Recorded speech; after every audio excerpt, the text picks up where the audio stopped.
535번의 통화. 김기현 전 시장을 수사했던 울산의 현직 수사팀장이 고발인과 535번 통화를 했다? 상식적이지 않습니다. 의문스럽습니다. 이 사건의 가장 큰 본질은 두 가지입니다. 청와대의 하명 수사냐 아니냐. 그 두 번째, 고인의 죽음 뒤에 청와대가 있는 거냐, 검찰이 있는 거냐. 이 두 가지 본질적인 문제 오늘 여러분 한번 풀어보시죠. 저희가 판례를 준비했습니다. 함께 보시죠. 자, 이른바 하명 수사 논란, 의문점 세 가지. 앞서 이 본질적인 문제를 해결하기 위해서 오늘 이 세 가지 의문점을 풀어야겠습니다. 자, 첫 번째 의문점입니다. 울산경찰 고발인과의 535번 통화. 왜? 통화뿐만 아니라 영장 기각 문서까지 보여줬다는데 친절한 경찰일까요? 아니면 다른 목적이 있었던 경찰일까요? 첫 번째 의문점 한번 풀어보시죠.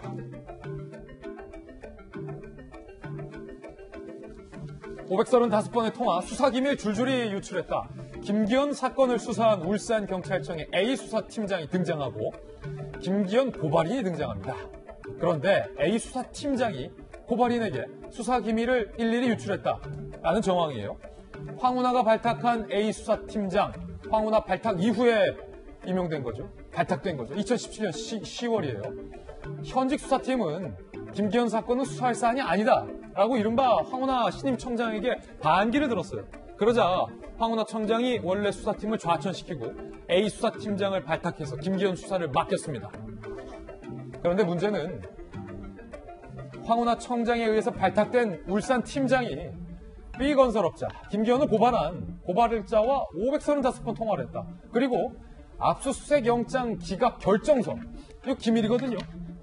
그리고 사건 녹취록, 수사 착수 보고서, 수사 기밀을 줄줄이 무더기로 고발인에게 다 보여주고 유출하고 알려줬다라는 겁니다. 이거 의문입니다. 전례 없는 얘기입니다. 종천 의원님, 네. 검찰에 계시잖아요. 네. 사실상 보면요, 압수수색 영장이 기각됐다라는 것, 그리고 수사 기밀이에요. 검찰이 수사를 지휘하는 건건이 경찰이 고발자에게 전화 통화를 하고 공개를 한다. 이래서 됩니까? 안 됩니까? 뭐 좀 이례적입니다. 안 되죠? 지금 이 기사를 보니까요. 거의 1년, 약 13개월 동안에 535번 수사팀장이 고발인과 통화를 했다는 건데, 이건 가족이거나 혹은 뭐 사귀는 사이 아니면 이렇게 전화를 할까 싶은 생각이 듭니다. 가족이거나 사귀는 사이 아니면 이렇게 전화 못한다. 근데 이 기사에 보면은 A 경위가 수사팀장으로 간 게 10월이다 이거죠. 예. 2017년 10월.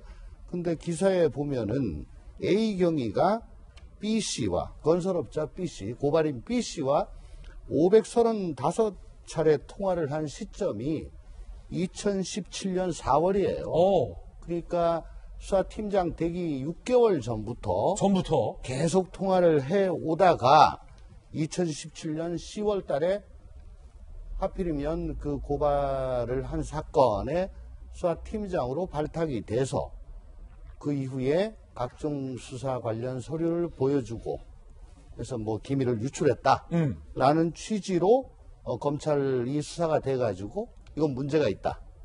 그래서 기소가 됐다는 거죠. 예. 약간 의구심이 드는 거는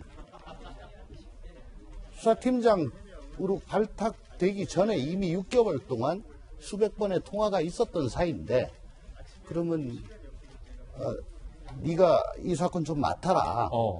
그러면 아유 나 그 사람하고 되게 가까워요. 예. 라고 해서 기피를 하는 게 맞았었죠. 그게 상식이다. 그렇죠. 왜냐하면 나중에 그 피고발인 쪽에서 수사의 공정성에 대해 가지고 문제를 삼고 어떻게 이런 사람이 이 사건을 수사해 가지고 일방적으로 몰아갔다라고 얘기를 하면은 예. 수사 자체가 굉장히 난관에 봉착할 가능성이 있습니다. 그러니까 알아서 기피를 하는 게 맞았죠. 예. 그리고 하필이면 또 왜 이런 A 팀장을 꼭 찍어서 이 사건 수사를 맡겼느냐. 왜냐하면 뭐 울산 정도의 사이즈에서는 저 고발인과 A 팀장이 계속 통화를 했다면은 알만한 사람들은 또 대충 얘기를 듣고 아는 게 뭐 그냥 합리적인 의심입니다. 예. 그러니까 대충 알 수 있는 사이인데 왜 거기를 꼭 찍어가지고 시켰을까? 라는 것이 또 좀 의구스럽고요. 그렇군요. 어쨌든 뭐 깔끔하지가 않습니다. 깔끔하지 않다. 달리 말하면 여러 차례 부적절해 보인다라는 말씀이신 건데 첫 번째 의문점은 자 본질은 이거예요. 김기현을 끌어내리고 싶었던 측과 공평해야 할 경찰이 어째서 이렇게 가깝게 지내면서 영장 기각 결정서까지 수사 기밀까지 보여줄 정도로 유착 관계에 있었느냐라는 의문점입니다. 이수희 변호사님, 일각에서는요.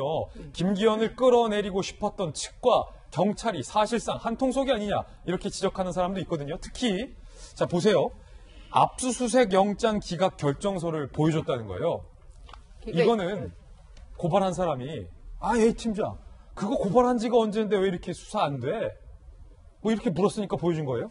이 지금 고발인이 김기현 시장의 고발인이 이전에도 이제 김기현 시장과 관련해서 고발을 많이 했었다고 해요. 근데 그런 것이 다 이제 무혐의 처분들이 쭉 받아왔던 거예요. 그래서 이 고발인도 이 사건의 경우에도 좀 반포기하고 있었는데 2017년 9월에 이거 다시 수사 재개한다라고 하면서 이제 그 수사팀에서 강한 의지를 보이는 또 전화를 받았다는 거예요. 과장급한테서.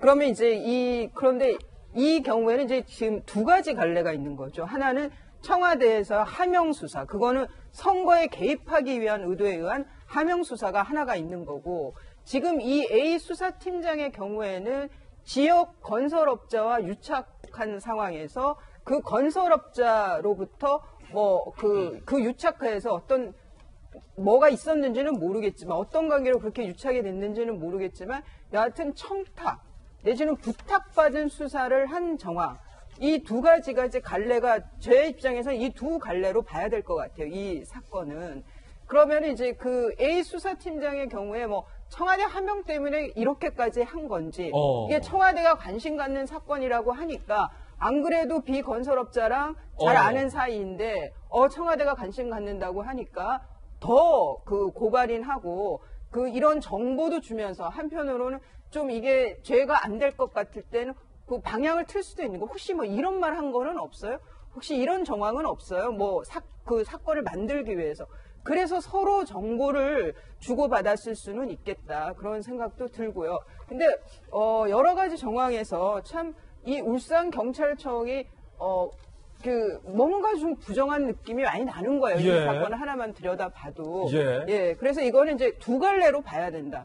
내사를 하고 있으면서 그 고발인과 유착되었었던 게 있고 청와대의 하명에 의해서 더 그것이 더 유착이 더 그리고 이런 그 뭐 청탁 수사가 더 심화되어 갔던 게 아닌가. 뭐 저는 좀 두 갈래로 봅니다.